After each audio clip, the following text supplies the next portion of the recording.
الحمد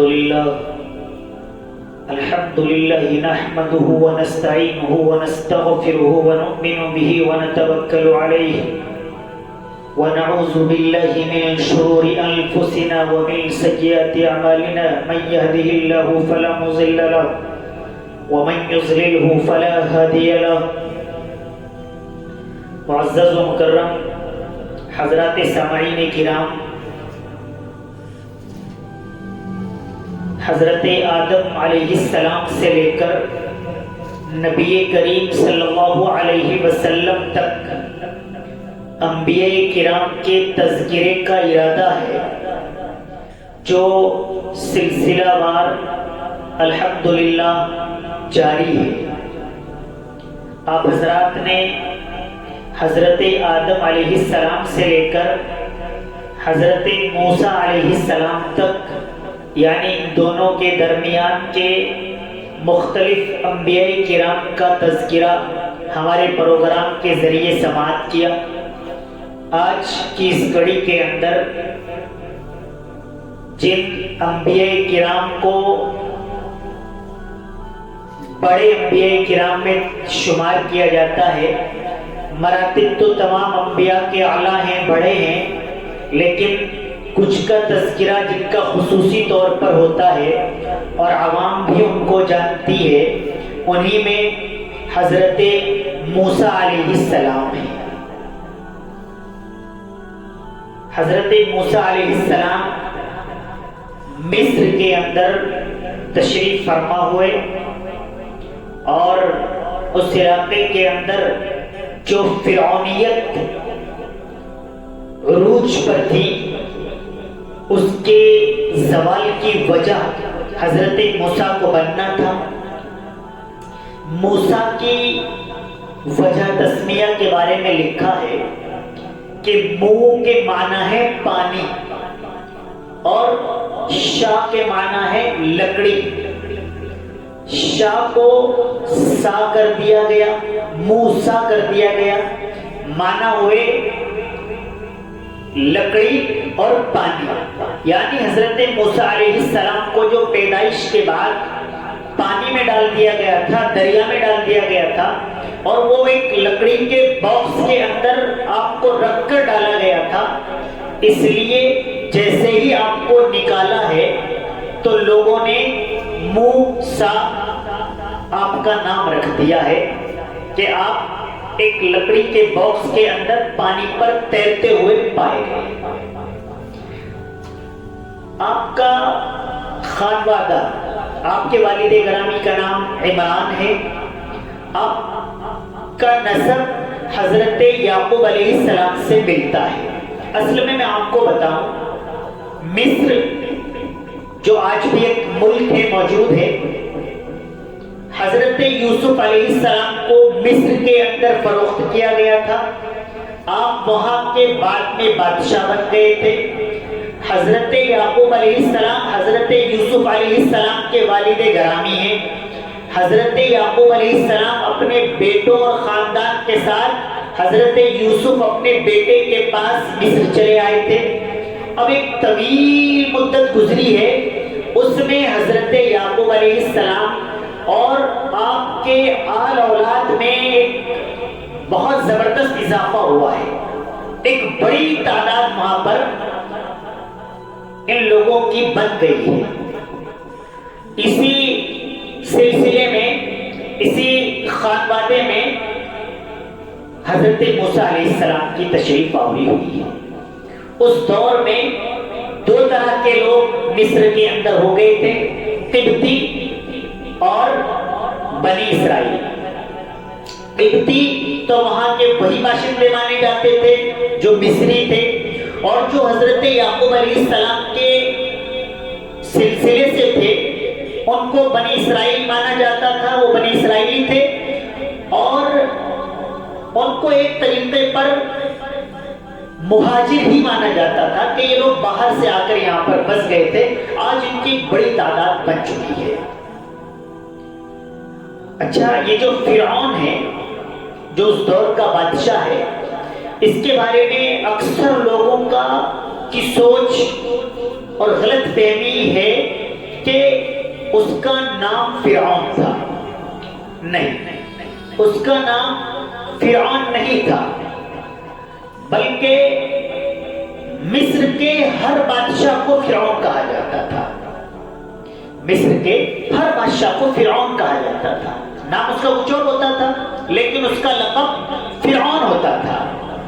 جس طریقے پر روم کے بادشاہ کو قیصر، فارس کے بادشاہ کو کسرا، یمن کے بادشاہ کو تبا، ترکی کے بادشاہ کو سلطان، چین کے بادشاہ کو خاقان، روس کے بادشاہ کو زار، حبشہ کے بادشاہ کو نجاشی، والی مصر کو خدیو، والی دکن کو نظام، یہ لقب ہوتے تھے. مثال کے طور پر ایک بادشاہ کا انتقال ہو گیا، اس کے بعد جو بادشاہ آیا نام تو اس کا الگ ہوتا لیکن اس کو بھی فرعون کہا جاتا. ایک بادشاہ معزول کر دیا گیا، اس کی جگہ کوئی اور بادشاہ ہوا، نام تو اس کا کچھ اور ہوا لیکن اس کو بھی فرعون کہا جاتا. امریکن انسائکلوپیڈیا اور برٹانیکا میں ہے کہ 3000 سال قبل مسیح سے شروع ہو کر سکندر کے زمانے تک فراعنیہ کی تقریباً 30 یا 31 خاندانوں نے مصر پر حکومت کی ہے. فرعون کا نام ولید ابن مصعب تھا، لیکن اسی قاعدے کے مطابق کہ جو بھی بادشاہ ہوتا ہے اس کو فرعون کہا جاتا ہے. اس کا ذکر کرنے کا قرآن کریم جو فرعون کا استعمال کیا ہے وہ اس کی وجہ یہ بھی رہی ہے تاکہ پہچاننے میں آسانی ہو، اور اس کی اور وجہ یہ لکھی ہے کہ فرعون ہی اس طرح کا فرعون نہیں تھا، بلکہ جتنے بادشاہ گزرے ہیں وہ سب اسی طرح کے لوگ تھے جو ظالم و جابر تھے اور اللہ کے احکامات کے خلاف ورزی کرنے والے تھے. اس لیے فرعون کے لفظ کا استعمال وہاں پر کیا گیا. فرعون قبطیوں کا لیڈر ہے، بادشاہ ہے، اور بنی اسرائیل کو ایک طریقے پر اس نے غلام بنایا ہوا ہے. وہ انہیں کمزور تر کمزور کرنے کی کاوشوں میں مصروف ہے. وہ ان پر ظلم کیے جا رہا ہے.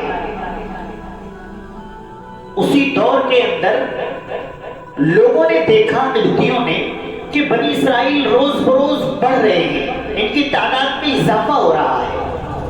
تعداد کے اضافے سے ڈرنے والے لوگ جب بھی موجود تھے آج بھی موجود ہیں. ملکوں کے اندر اس طرح کی چیزیں ہوتی ہیں کہ جو اقلیت میں ہیں ان کی تعداد بڑھ رہی ہے. کل یہ اتنے تھے، اس سن میں اتنے ہو گئے، اس سن میں اتنے ہو گئے. انہیں اس کا خوف ستاتا رہتا ہے. یہ اسی فرعون کے دور سے چلا آ رہا ہے. قبطیوں کو بھی یہ خوف اور دہشت طاری ہو رہی تھی کہ ان کی تعداد میں اضافہ ہو رہا ہے. تو فرعون نے کہا کہ بھئی مشورے کے بعد یہ طے پایا کہ ان کے لڑکوں کو قتل کر دیا جائے. اس کے بارے میں اسرائیلی روایات میں ملتا ہے کہ بادشاہ نے خواب دیکھا کہ بیت المقدس کی جانب سے ایک ہوا یا طوفان آیا اور اس نے سب کچھ خاکستر کر دیا، ختم کر دیا. اس نے صبح ہوتے ہی نجومیوں کو بلایا، جانکاروں کو بلایا، معبرین کو بلایا، تعبیر دینے والوں سے معلوم کیا کہ یہ کیا ماجرا ہے. اب تعبیر دینے والے بھی انہی کے لوگ تھے. انہوں نے کہا کہ ایک لڑکا پیدا ہوگا بنی اسرائیل کے اندر، اور وہ لڑکا آپ کے تخت و تاج کو ختم کر دے گا، ملیا میٹ کر دے گا، نیست و نابود کر دے گا. اب دربار فرعون میں یہ مشورہ طے پایا کہ اس کے خلاف کیا ہونا چاہیے، کہ ٹھیک ہے ان کے بچوں کو قتل کر دینا شروع کر دیں. جو بھی بیٹا ہو اسے قتل کر دیں، جو بیٹی ہو اسے رکھ لیا جائے، وہ خادمہ کے کام آئے یا اس سے ہمیں کوئی پرابلم بھی نہیں ہے۔ یہ کام شروع ہو گیا، کچھ دن گزر گئے، پھر تشویش ہوئی کہ ہم جو یہ 4th کلاس کا کام بھی بنی اسرائیلیوں سے لیتے ہیں، اب جب بچے تو سارے قتل کر دیے جائیں گے اور جو جوان ہیں وہ بوڑھے ہو جائیں گے، بوڑھے ہو کر اپنی موت مر جائیں گے، تو یہ کام ہمیں خود کرنے پڑیں گے۔ تو پھر یہ طے کیا کہ 1 سال قتل کیا جائے، 1 سال چھوڑ دیا جائے۔ لہذا یہاں پر یہ بات سامنے آتی ہے کہ اگر خواب کی تعبیر کی بنیاد پر یہ قتل کا سلسلہ کرتے تو وہ 1 سال کیوں چھوڑتے؟ وہ تو اس سال میں بھی پیدا ہو سکتا تھا۔ لہذا یہ روایت کمزور محسوس ہوتی ہے۔ اصل وجہ اور مین ریزن وہی تھا کہ ان لوگوں کی تعداد بڑھ جائے گی اور یہ بڑھنے کے بعد ہو سکتا ہے کہ تعداد کے اعتبار سے ہم پر غالب آ جائے، لہذا ان کے مردوں کی تعداد، لڑکوں کی تعداد وہ کم ہونی چاہیے۔ اس پر یہ لوگ عمل پیرا رہے، کرتے رہے، جو بھی 1 سال تک بچہ پیدا ہوتا اس کو قتل کر دیتے، اگلے سال والے بچے کو باقی رکھتے۔ بس اسی دور میں حضرت موسیٰ کی آمد بھی ہونی تھی، کیونکہ جب ظلم حد سے گزر جاتا ہے پھر موسیٰ پیدا ہوتا ہے۔ آج بھی دنیا کے اندر ممالک کچھ ایسے ہیں جن میں یہ کام ہو رہا ہے، ظالم کو مزید مضبوط کیا جا رہا ہے، مظلوم کو مزید کمزور کیا جا رہا ہے۔ جو لوگ طاقت میں ہیں، جو لوگ سطح پر ہیں، وہ لوگ اپنی سطح کا، اپنی طاقت کا پورا استعمال کر رہے ہیں۔ جو لوگ مظلوم ہیں یا اقلیت میں ہیں ان کو مزید کمزور بنایا جا رہا ہے۔ فرعون نے ڈیوائڈ اینڈ رول، یہ انگریزوں نے بھی استعمال کیا، آج بھی استعمال ہو رہا ہے، فرعون نے بھی استعمال کیا تھا۔ ایک تو انہیں اپنے ڈیوائڈ اینڈ رول اس لیے کیا جاتا ہے کہ یہ آپس میں لڑیں اور سرکاری پالیسیوں پر کوئی سوال نہ اٹھا سکے، یہ آپس میں لڑیں اور روزگار کی بات نہ کر سکیں، یہ آپس میں لڑیں، سڑک، پانی، بجلی اور مکان کی بات نہ کر سکیں، یہ آپس میں لڑیں، کرپشن پر سوال نہ اٹھا سکیں، یہ آپس میں لڑیں اور ہمارے ملک کے اندر، مصر کے اندر جو ظلم و زیادتیاں ہو رہی ہیں ان پر سوال نہ اٹھا سکیں۔ بنی اسرائیل کے اندر بھی ان لوگوں کو بھی ڈیوائڈ کر دیا، تقسیم کر دیا، 12 الگ الگ قبیلے بانٹ دیے۔ ان میں سے ایک جو مضبوط تھا، پیسے والا تھا، اسے اپنے قریب لگا لیا۔ پیسے والا بہت جلد سرکار کے قریب لگ ہی جاتا ہے، کیوں؟ جو اس کے پاس ہوتا ہے اس کی حفاظت کی ضمانت مل جاتی ہے، اور جو اسے پانا ہوتا ہے اس کے لیے اسباب مہیا کر دیے جاتے ہیں۔ لہذا اس دور میں بھی ایسا ہی تھا، بنی اسرائیلیوں میں ہی جو کچھ مضبوط قسم کے لوگ تھے، پیسے والے لوگ تھے، طاقت والے لوگ تھے، اس ایک قبیلے کو اپنے ساتھ لگا لیا اور باقی کو غلام بنا کر رکھ دیا۔ ظلم کی چکیوں کے اندر ان کو پیسا جانے لگا۔ سرکار صرف ظلم نہ کرتی، یعنی بادشاہ صرف ظلم نہ کرتا، بلکہ گلی کوچوں کے اندر مظالم توڑے جا رہے ہوتے، جیسا آج بھی دنیا کے اندر ہو رہا ہے کہ جس کی سرکار ہوتی ہے اس کے لوگ گلی کوچوں کے اندر کسی نہ کسی نام پر کمزوروں پر، مظلوموں پر، اقلیتوں پر ظلم و استبداد کے پہاڑ توڑ رہے ہوتے ہیں۔ لیکن کوئی دور موسیٰ جیسے لوگوں سے خالی نہیں رہا ہے۔ جب فرعون سر اٹھاتا ہے پھر اللہ تعالیٰ موسیٰ کو بھیجتے ہیں۔ وہی ہوا، اس نے اپنی ساری طاقت اس بات پر جھونک دی کہ وہ نوجوان، وہ بچہ نہ آ جائے جو تیرے تخت و تاج کو تاراج کرنے والا ہو، جو تجھے نیست و نابود کرنے والا ہو۔ اور جب اللہ تبارک و تعالیٰ چاہتے ہیں تو پھر اسی گھر کے اندر پرورش کرا دیتے ہیں۔ اب جس کو اللہ رکھے اس کو کون چکھے؟ وہ سال چل رہے ہیں، ایک سال آتا ہے کہ بچوں کو قتل کیا جاتا ہے، ایک سال آتا ہے کہ چھوڑ دیا جاتا ہے۔ جب حضرت موسیٰ علیہ السلام کے برادر گرامی حضرت ہارون کی پیدائش ہوتی ہے تو اس سال میں ہوتی ہے جس میں بچوں کو قتل نہیں کیا جا رہا ہے، اور جب حضرت موسیٰ علیہ السلام کی پیدائش ہوتی ہے تو اس سال میں ہوتی ہے جس میں بچوں کو قتل کیا جا رہا ہے۔ اب اللہ تبارک و تعالی تو اس بات پر بھی قادر تھے کہ آپ کی پیدائش بھی اسی سال میں کرا دیتے، لیکن اللہ تبارک و تعالی کو اپنی طاقت کا نمونہ دکھانا تھا کہ بچہ اسی سال میں پیدا ہوگا، محل کے اندر پلے گا، محل کے اندر بڑھے گا، بادشاہ اسے تمام سیاسی داؤ پیچ سکھائے گا، اور پھر اگلا دن آئے گا کہ وہ فرعون کے گریبان پر ہاتھ ڈالنے والا بنے گا۔ چنانچہ حضرت موسیٰ علیہ السلام کی پیدائش ہوئی، بڑی خفیہ طور پر ماں نے بچے کو جنا، اللہ تبارک و تعالیٰ کے حکم سے کہا کہ آپ ڈریے مت، آرام سے دودھ پلائیے۔ کچھ دنوں تک دودھ پلایا، جب حالات پرخطر ہوتے دیکھے اور جاسوس اور بادشاہ کے دائیں وہ تلاش کرتی جو پھرتی تھی، ان کا ڈر ستانے لگا، اللہ تبارک و تعالیٰ نے حکم دیا، اے موسیٰ کی ماں، موسیٰ کو ایک لکڑی کے تابوت میں رکھ کر دریا کے اندر چھوڑ دے اور بے فکر ہو جا، ڈرنا مت، صدمہ نہ لگانا، وہ میری حفاظت کے اندر وہاں رہے گا۔ حضرت موسیٰ علیہ السلام کی والدہ نے ایسا ہی کیا، ایک باکس میں رکھا اور دریا میں بہا دیا۔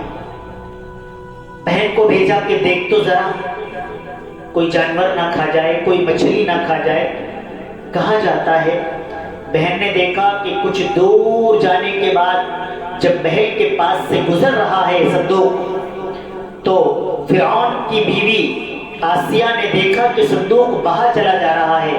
لوگوں نے صندوق کو کھینچ لیا، باہر نکالا تو دیکھا کہ ایک بہت خوبصورت بچہ اس کے اندر موجود ہے۔ آسیہ نے جیسے ہی بچے کو دیکھا، اس کے دل کے اندر اس بچے کی خوبصورتی گھر کر گئی، کہنے لگی تو بہت پیارا بچہ ہے، میں اسے لے لیتی، لے لیا۔ اب یہ بھی ڈر تھا کہ یہ سال جو ہے بچوں کے قتل والا چل رہا ہے، تو بادشاہ کی پرمیشن اجازت لینا بھی ضروری تھا، لیکن وہ بادشاہ کی بیوی ہے، وائف ہے، اور وائف تو اپنے شوہر سے اپنی بات منوانے کا ہنر رکھتی ہے، وہ منوا سکتی ہیں۔ تو آسیہ نے اپنی پوری طاقت اس بات پر لگا دی کہ بچے کو قتل نہ کیا جائے۔ فرعون بار بار شک کر رہا ہے کہ ہو نہ ہو یہ وہی بچہ ہو، اور اس سال کے اندر بھی پیدا ہوا ہے۔ آسیہ کہہ رہی مجھے بچہ بڑا لگ رہا ہے، ہو سکتا ہے یہ پچھلے سال کی پیدائش ہو۔ اپنے تمام چیزوں کا استعمال کر کے، اپنی ہوشیاری کا استعمال کر کے آسیہ نے فرعون سے، بادشاہ سے اجازت لے لی کہ یہ بچہ ہے، ہمارے یہاں بچے نہیں ہیں، ہاں یہ ہمارے کام آ جائے گا، ہم اسے اپنا بولا بیٹا بنا لیں گے، اسے ہم اپنے پاس رکھیں گے۔ رکھ لیا۔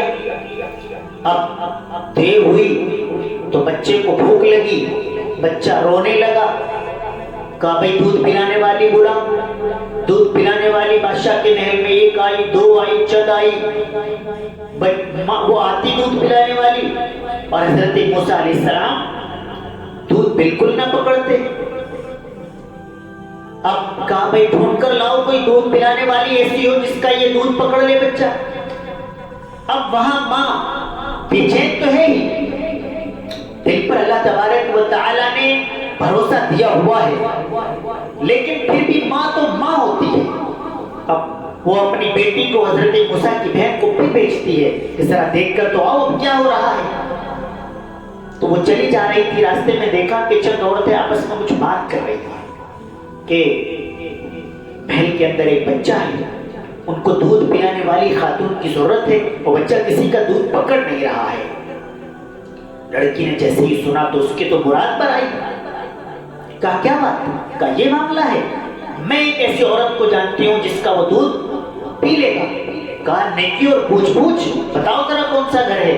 بتایا، ماں چل کر آئی اور جیسے ہی موسیٰ کی طرف ہاتھ بڑھائے، حضرت موسیٰ علیہ السلام نے فوراً دودھ پینا شروع کر دیا۔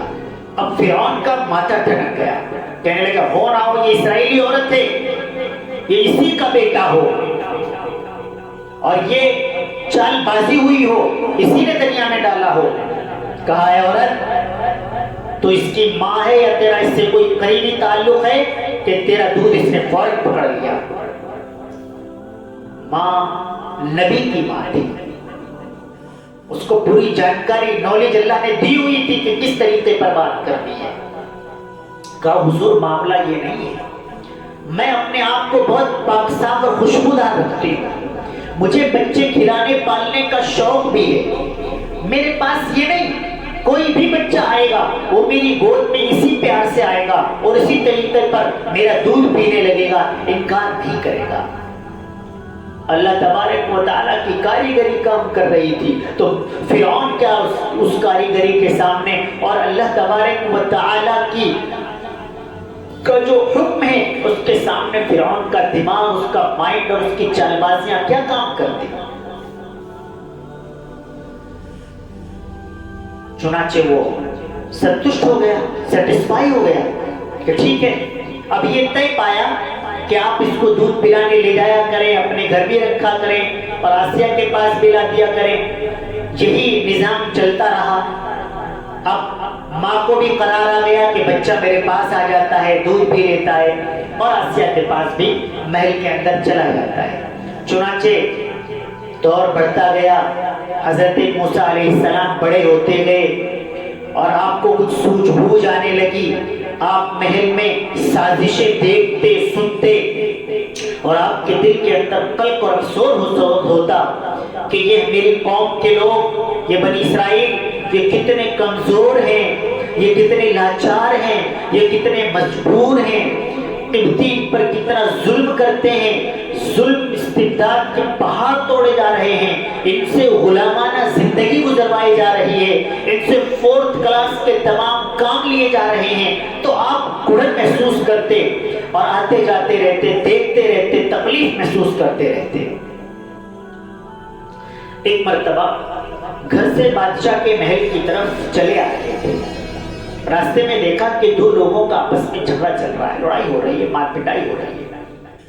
حضرت موسیٰ علیہ السلام قریب آئے تو دیکھا کہ ان میں ایک قبطی ہے اور ایک اسرائیلی ہے، اور قبطی اسرائیلی پر ظلم کر رہا ہے۔ اصل میں ظالم اگر کمزور بھی ہو اور مظلوم طاقتور بھی ہو تو بھی مظلوم کا ظالم پر ہاتھ نہیں اٹھتا ہے، کیونکہ اسے ستا کا، سرکار کا سرنکشن حاصل ہوتا ہے۔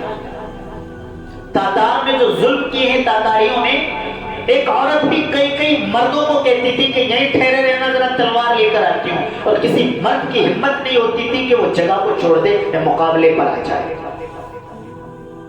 تو ظالم مظلوم طاقتور ہونے کے باوجود ظالم پر ہاتھ نہیں اٹھاتا ہے کہ یہ دو چار مارے گا چلا جائے گا، لیکن اگر میں نے اس پر ہاتھ اٹھا دیا تو پھر نہ جانے مجھ پر کون سی مصیبت اور بلا آن پڑے گی، ٹوٹ پڑے گی۔